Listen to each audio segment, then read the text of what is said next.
muito bem-vindo ao canal Economia Natural. Vamos tentar de primeira? Vamos lá, de primeira. Esse aqui é o terceiro vídeo da série especial sobre o assistencialismo, tá?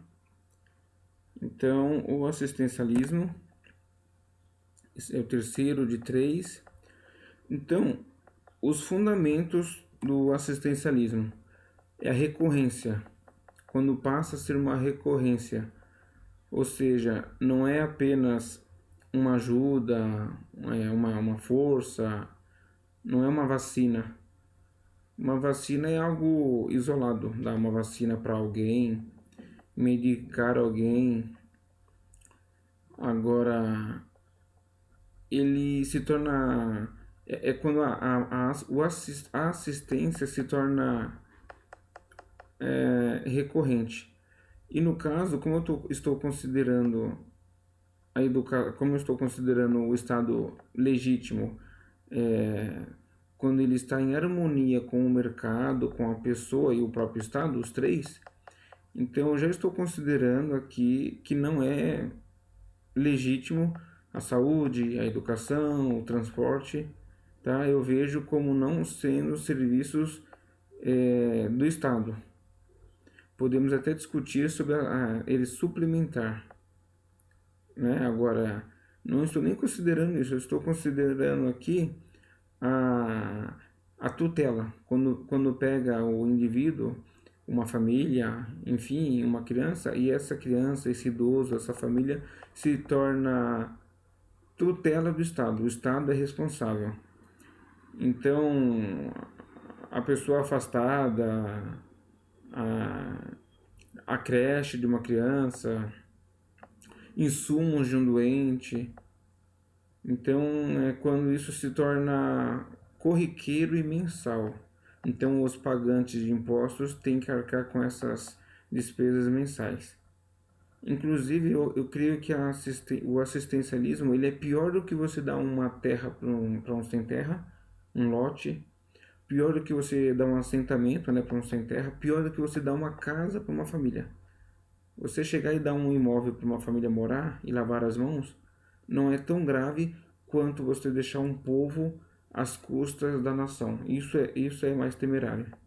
Então, é a recorrência, é a transferência de renda quando seja a pessoa ou o Estado, em conluio, eles desapropriam, pegam os impostos, expoliam terceiros e ficam às custas desses patrocinadores obrigados. Então, eu estou olhando aqui o assistencialismo aos olhos também da pessoa, aos olhos do assistido também. Então, ele também é tirânico, não é só o Estado que é tirânico. Não é só o Estado que vai até os pagadores de impostos e coloca contra a parede. As pessoas também que se tornam tirânicas. Então, o Estado, né, faz parte do assistencialismo, a tirania do Estado, que ele regula, ele intervém, ele controla e persegue as pessoas, como também as pessoas que querem assistência. Elas começam a saber dos meios, das condições das leis, então elas partem em busca de que regulem, de que intervenham e que controlem a vida das pessoas. Outra característica do assistencialismo é a escalabilidade. É quando a assistência é escalável, se torna escalável, né? Então, ela pode ser uma escalada horizontalmente e verticalmente. Então, o que seria isso? Não basta mais apenas dar uma educação básica para as crianças. Tem que construir creches, mesmo sem condições. Então, não basta estudar e dar educação, né? Alfabetizar. Tem que dar creche, tem que dar o leite, né? Tem que dar a fralda. Então, isso é a verticalização da assistência. O idoso, não basta o idoso ter o serviço de saúde. Não, ele tem que ter os remédios, os insumos. Então, um diabético, um hipertenso, ele se torna tutelado do Estado. Então, é o assistencialismo que ele vai se ramificando. Então tem que dar as fraldas, tem que dar os insumos. O acidentado não basta ir no hospital e ter um hospital público, um posto público. Mais do que isso agora, a pessoa com deficiência, doente, ele tem que ter os insumos todos, independentemente do preço, tem que ter a insulina, tem que ter a pomada, tem que ter o curativo, tem que ter tudo, porque passou para um outro patamar. Então, por exemplo, a gestante, não basta apenas uma gestante ter o serviço de saúde. Ela também tem que, na ausência de condições para ir no hospital, tem que levá-la até o médico, tem que buscá-la, né? Então, um paciente que precisa de um tratamento, se o tratamento só tiver numa outra cidade, o governo, enfim, as prefeituras têm que levar até essa outra cidade. E tem outras situações também, que é a moradia. A moradia é uma forma de verticalização da assistência. Então, são direitos que são adquiridos, direitos entre aspas, que ficam nessa carta de benefícios aumentada. Então, o coletivismo faz parte do fundamentos do assistencialismo. Então, o coletivismo é o eu depender do terceiro, depender do quarto, depender do Estado. Então eu esqueço de mim, eu esqueço das minhas capacidades e vou em busca do geral, da socialização. É a coisificação. Então o ser se torna semi-racional, ele se torna impulsivo, passivo, alienado, né? Porque ele não sabe mais os caminhos para buscar as coisas, ele não sabe empreender, ele não sabe criar. Ele não sabe onde está a chave da resolução dos seus problemas. Outra característica aqui é a desigualdade fiscal. Então a tributação direta, aquela direta mesmo, ela recai sobre poucos, muito poucos. Eu escrevi um livro, em breve eu vou divulgar, já está no Instagram, e eu dou uma pormenorizada legal sobre o tema da tributação. Fica muito bem, foi muito bem especificado. Então é isso, existe uma progressiva desigualdade fiscal. Então é a integralidade, tem um pouco a ver com a escalabilidade. Então a integralidade, então entra no hall aqui do assistencialismo, moradia, remédio, emprego, educação, creche, várias. Então a cultura, entra a cultura, agora o governo é responsável pela cultura, ele escolhe quais e é responsável pela cultura, transporte, mobilidade e tudo. Então ele se torna, a assistência se torna integral. Esse assistencialismo, ele foge completamente, está muito remoto do Estado, dessa tríplice relação saudável que seria Estado, mercado e pessoa. Então o Estado vai tomando proporções gigantescas e sai do controle. E ele se torna escravo das pessoas.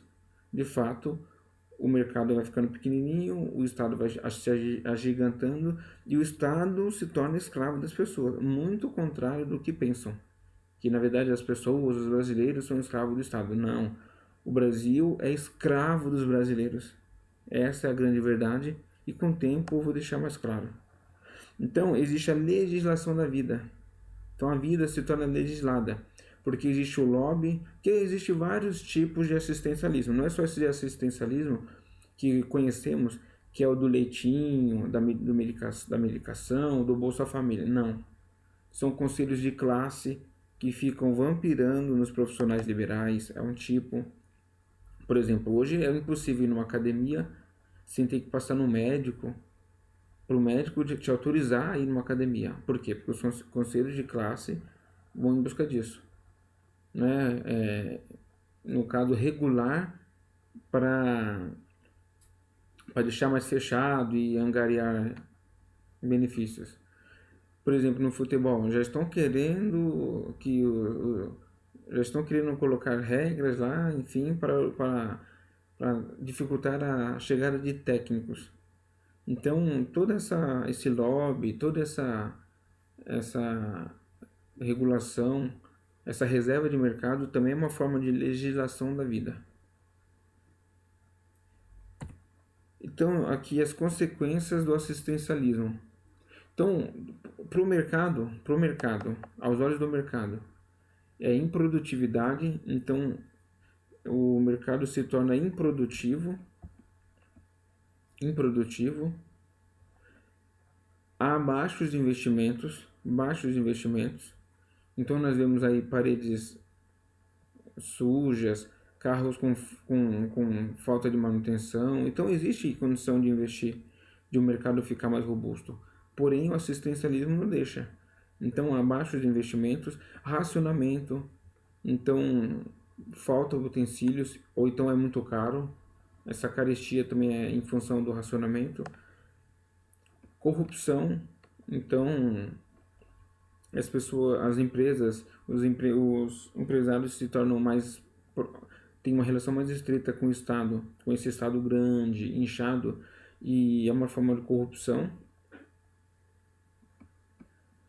Baixa competitividade, muito baixa competitividade, seja aqui no mercado interno, doméstico, seja no exterior, quando vai competir com empresas mais livres, com países com economias mais livres.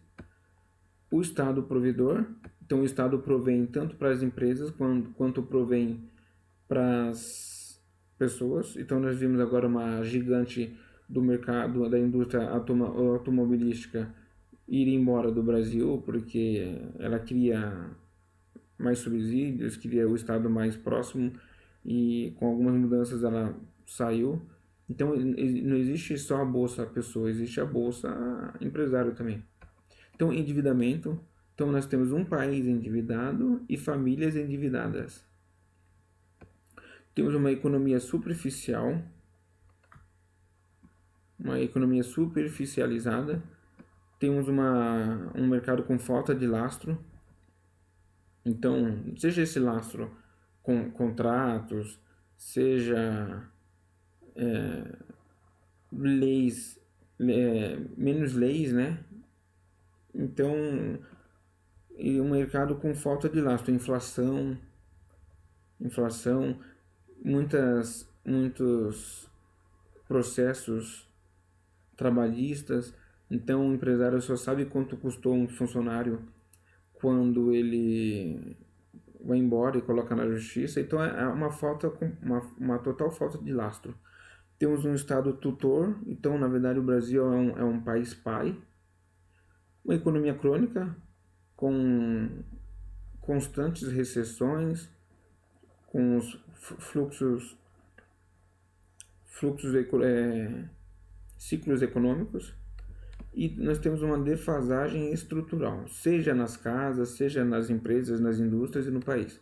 Então, ferrovias largadas, empresas com dificuldade de renovar o seu parque fabril, as famílias também com dificuldade de fazer reformas, de trocar seus utensílios, os carros sem manutenção, pneus carecas, carros com uma frota, o povo está com uma frota antiga, né, de carros.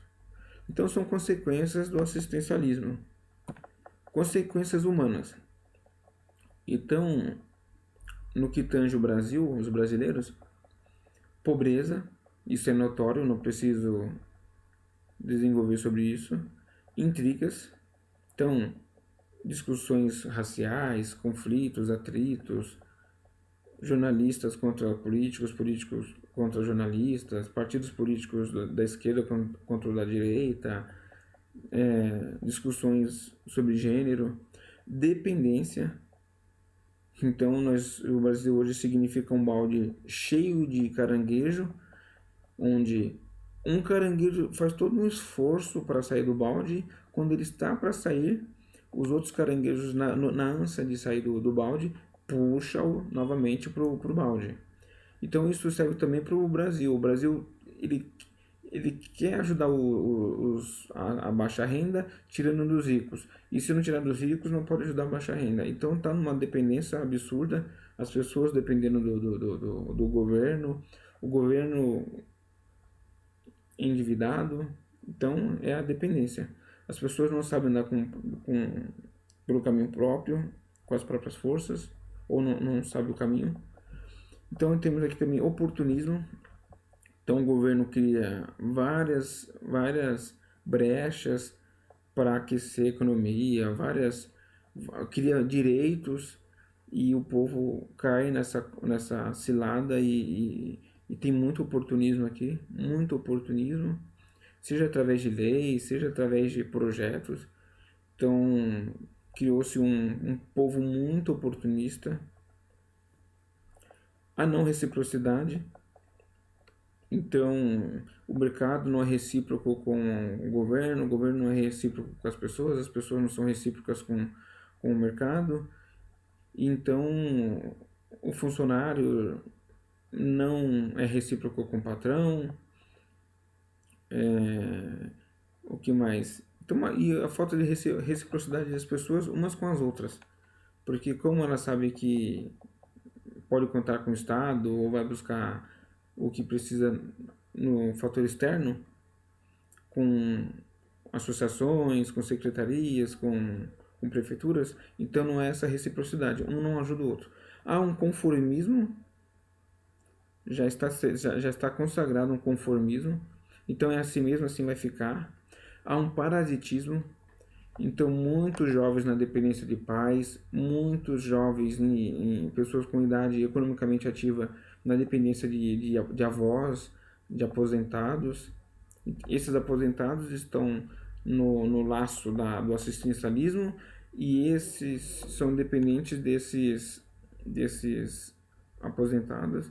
Então há um parasitismo, muito desemprego, muito emprego, mas não emprego no sentido de trabalho, tá? É diferente trabalho e trabalho informal. É muito bom o trabalho informal, o trabalho é muito bom, mas existe muito emprego, muitas pessoas que fingem que estão trabalhando e o Estado e o mercado fingem que está pagando. Há também o minimalismo. Isso aqui atualmente é um câncer para o Brasil.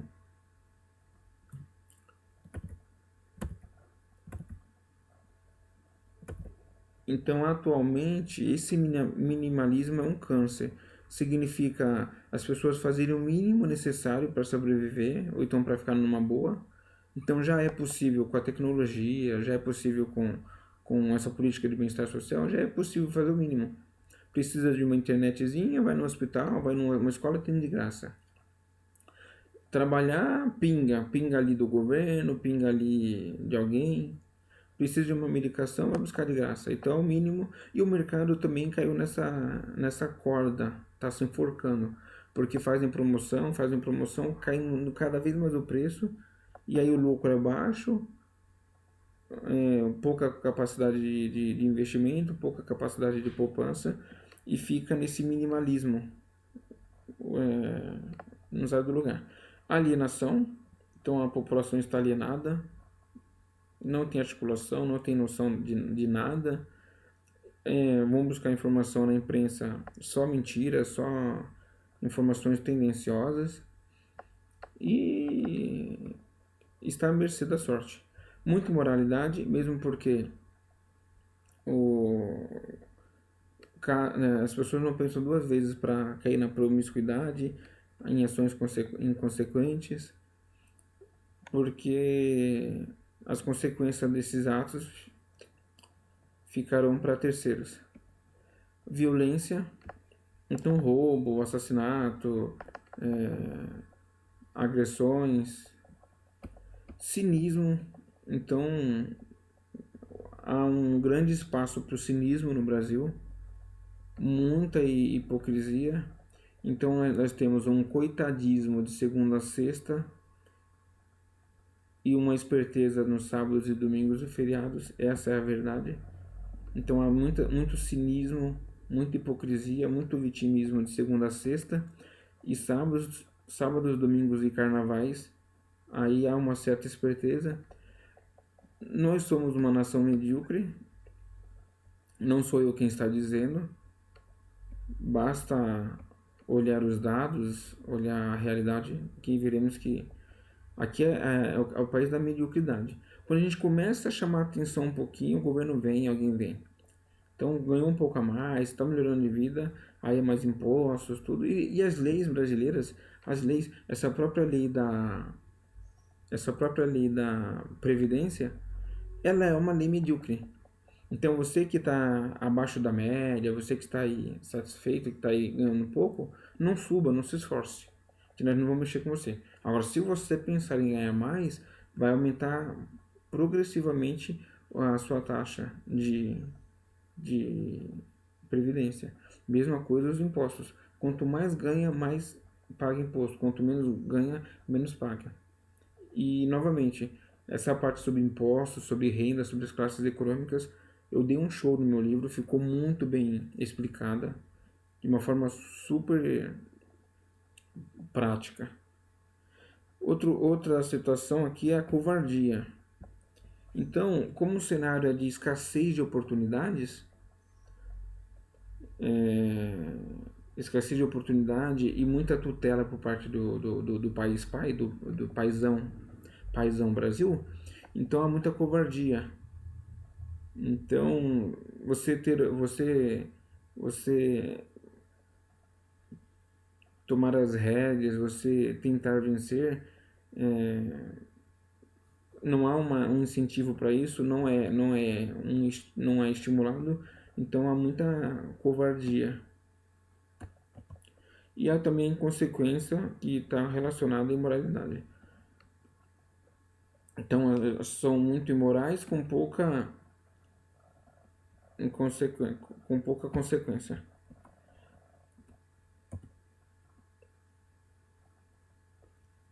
E há também aqui as consequências teóricas, que é a liberdade, né? Ou seja, leis atrasadas, leis que dificultam o empreendedorismo. Para se ter uma ideia, a pessoa pode ir buscar um remédio de graça, mas não pode fazer 2 horas a mais de trabalho numa fábrica, por exemplo. Justiça, a lei de cotas, ela é um reflexo do assistencialismo. Costumes, as drogas. Então, as drogas, vamos colocar aqui uma bateria. Vamos colocar uma bateria. Então, a lei de cotas, ela é uma consequência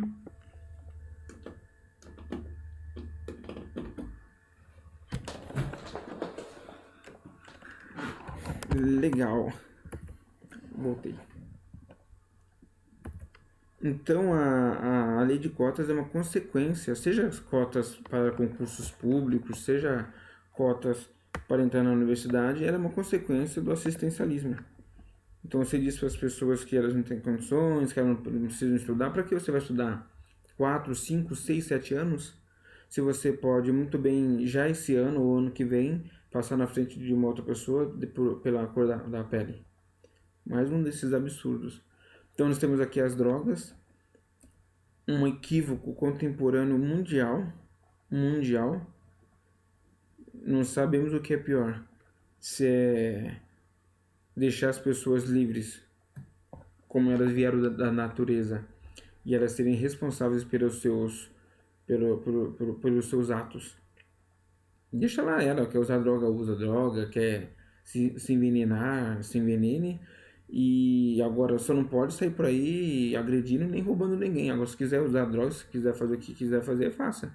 Mas o mundo contemporâneo preferiu uma carnificina diária, muita dor, muita morte, porque o Estado se acha tutor das pessoas.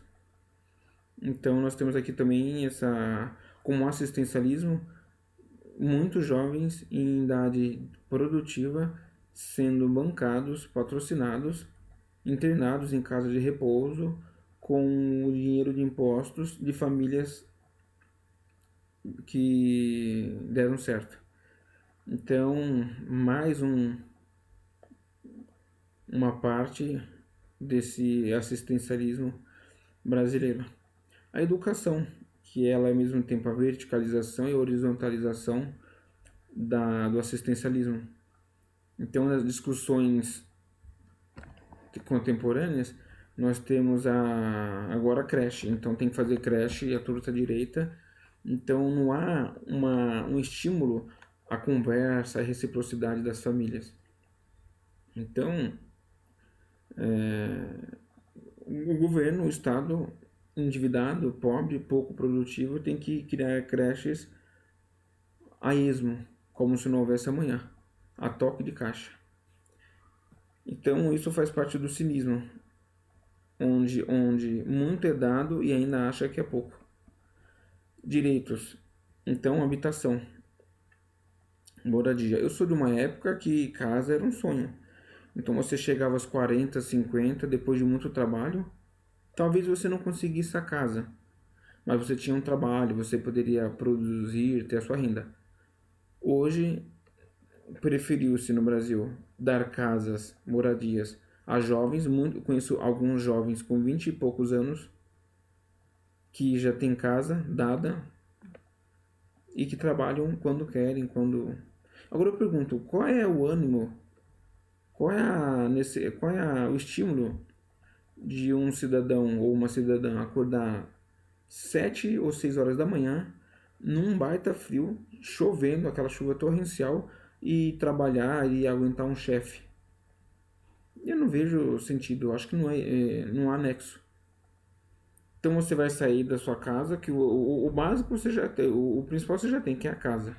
Aí você vai sair da sua casa de manhãzinha, pegar o ônibus, chuva, frio, vai chegar no trabalho onde o chefe que tem um monte de imposto para pagar, o empresário que tem um monte de imposto para pagar, concorrência, vai ter que ser um amor com você, que se não for um amor com você, se ele for chato, você vai pedir as contas. Afinal, você já tem a antena para televisão gratuitamente, você já tem a água popular, a taxa popular, então vários equívocos. Tem a renda aqui, Bolsa Família, que é recorrente. Tem a previdência, que está mais relacionada a ajudar, a ser uma assistência social, do que de fato prover e cuidar de quem depositou lá uma parte do seu salário, para no futuro ter direito à sua aposentadoria. Mas tem vários equívocos da Previdência que por hora eu não vou tocar. Também citei no meu livro. No meu livro eu citei justiça, eu citei educação, citei a saúde, tem um capítulo lá especial sobre os serviços públicos e também sobre a Previdência. Mas o meu livro é muito grande, ele está no segundo volume. No segundo volume tem um capítulo especial sobre Previdência. Então, tendências e perspectivas para o Brasil. Tendências que não sou eu quem está falando, está aí visível, é notório. Então, o envelhecimento da população economicamente ativa, isso é notório. Então, os brasileiros estão mais velhos e, numa média, tem a minha faixa etária. E baixa cultura e educação, de fato, nós brasileiros, no geral, somos poucos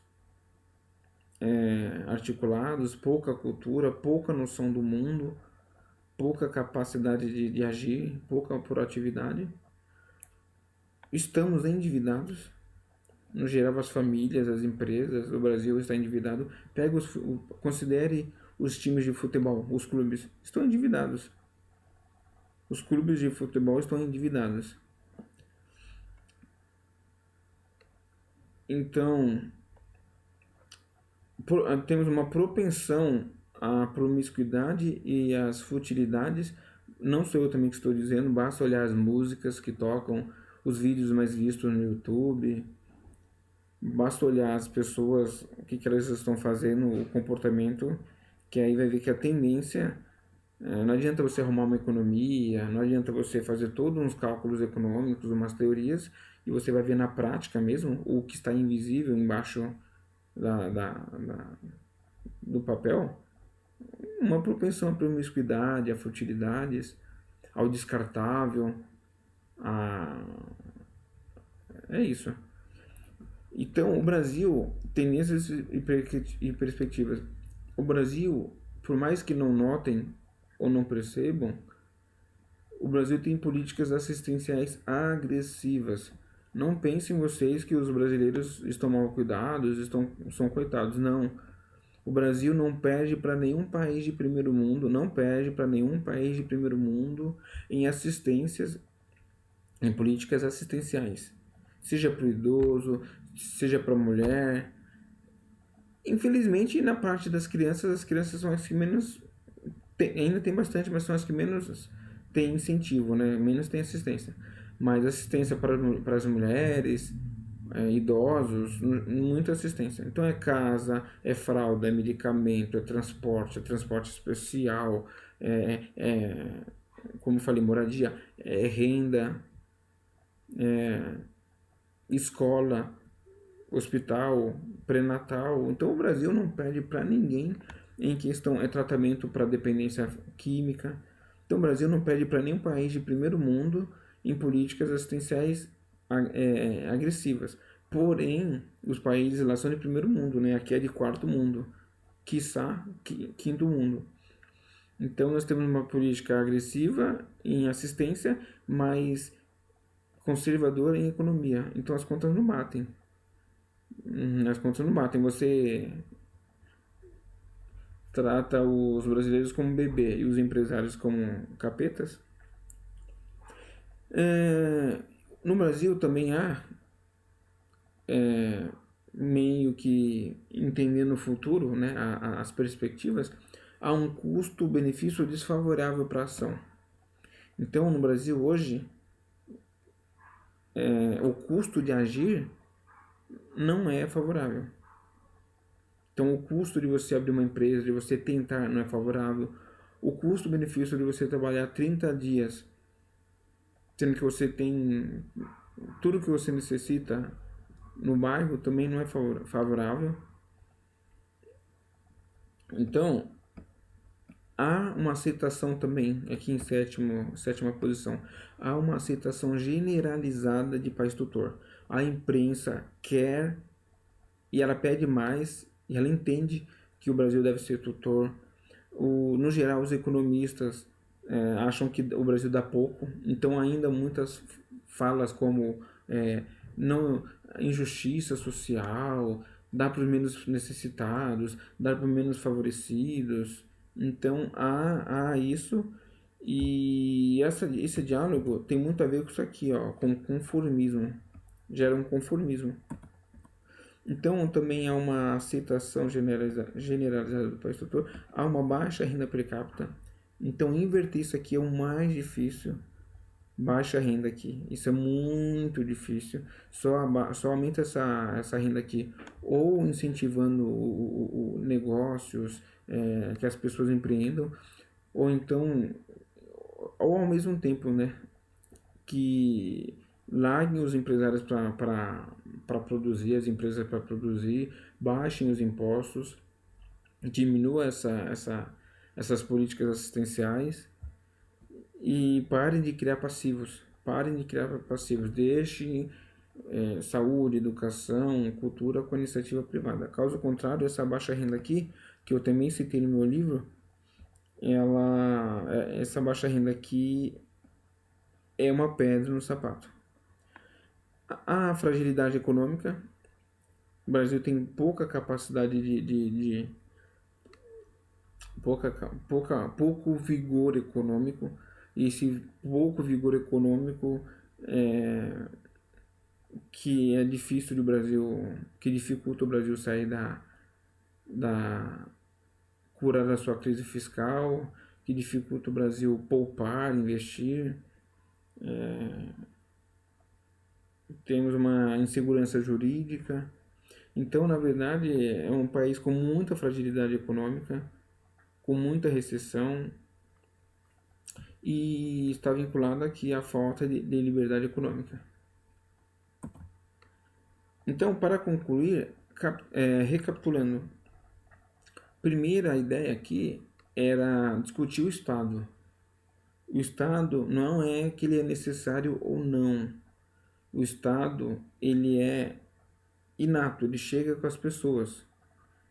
Agora temos que tratar o que é de fato, historicamente e naturalmente,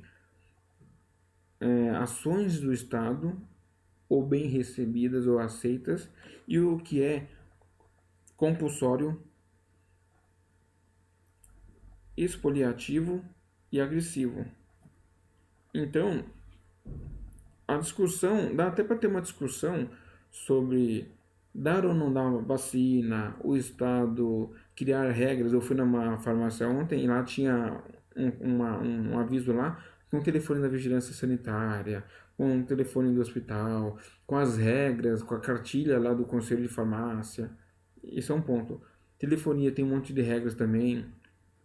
Tem várias regras, tem várias. O Brasil é um país que vive à base de portarias. Essa é a verdade. O Brasil vive à base de portarias, de concretos, de decretos, perdão, de decretos. Então, isso é fato. Mas, porém, dá até para ter uma discussão quanto a isso. Isso não é o pior. O pior é quando parte para serviços públicos arcados por poucos, que é a educação, a saúde, o transporte, e tem outros ainda. Isso é o pior, que aí um país que não é rico, de fato nunca será rico. O Brasil não conseguiu ficar rico e ele está nessa condição, muito difícil ele vai virar o jogo. Muito difícil fazer quem não trabalha, quem não quer, quem não tem garra, virar o jogo. E agora isso não é o pior. Enquanto estiver dando educação, escola pública, não é ainda o pior. Enquanto estiver com o hospital, ainda não é o pior. O pior é quando você se torna um assistencialista. Quando um indivíduo, quando um brasileiro, quando uma família é de fato responsabilidade do Estado. Quando o leite da criança, quando a creche, quando o salário dos pais, quando a medicação e o tratamento do deficiente, quando tudo isso se torna dever e responsabilidade do Estado, tirando completamente a responsabilidade da família. Então aquele idoso não é a responsabilidade de um filho, de um neto, é a responsabilidade do país. Esse é o pior. Então, para concluir aqui, podemos finalizar, então, definir o assistencialismo como. O que é o assistencialismo? É a assistência recorrente e regular das necessidades individuais por terceiros, inocentes a partir da compulsão de um Estado sem lastro. Então o Brasil já é assim. Então ele assiste recorrentemente e regularmente os indivíduos a partir dos impostos de terceiros que não pediram e nem podem não concordar, eles não podem discordar. Então, eles, a partir de uma relação compulsória e de um Estado sem lastro. O Brasil não tem lastro. Tá? Então, o Brasil, as suas políticas públicas não tem lastro. O Brasil é um país sem lastro. Não tem lastro algum. E por mais que estejam tentando mudar lá no governo central, na União, os municípios e estados também tomam suas decisões, eles contraem deveres, então não é tão fácil assim. Então, para finalizar, a assistência é compulsória, não facultativa. Então, o que é uma assistência? Quando ela é compulsória. Foi compulsória, já é assistência. Quando ela é individual, não geral. Então, se caiu um tsunami no Brasil, teve um tsunami, temos que ajudar todos. Não vai beneficiar um só, vai beneficiar todos. Então, limpar as ruas, reconstruir, cuidar da saúde, e isso é algo legítimo, que atinge a todos. Agora, quando você trata de uma única pessoa, beneficia uma única pessoa, sendo que tem várias outras na mesma situação que você não vai olhar, e isso já é assistencialismo. Quando ele é regular, não pontual. Você ajudar uma pessoa um dia, um momento, tudo bem. Agora, você se tornar responsável por ela, olha, não trabalhe, não se esforce tanto que estou aqui com você, eu sou responsável. E também, quando a assistência também, quando ela é progressiva e vertical. Então, ela é progressiva, ela vai progredindo e se verticalizando. E, por fim, uma dica para o Brasil aqui. Quanto mais integral for o sistema assistencial no país, mais agressivo e dinâmico deve ser o seu livre mercado. De novo, Quanto mais eu quero dar, quanto mais eu quero ajudar os pobres, os necessitados, tudo bem. Mais livre tem que ser a sua economia. Então tem que deixar a pessoa vender cachorro quente na calçada, entrar dentro dos hospitais, entrar nos hospitais vendendo trufas, deixar as empresas abrir as portas facilmente, diminuir os impostos e ser uma economia agressiva. Criar mais teles, mais empresas de telefonia, mais indústria automobilística. Então seria isso. Obrigado pela atenção. Esses 3 episódios foram a primeira semana temática. E até o próximo vídeo. Um abraço e tenham um bom dia. Abraço e é isso.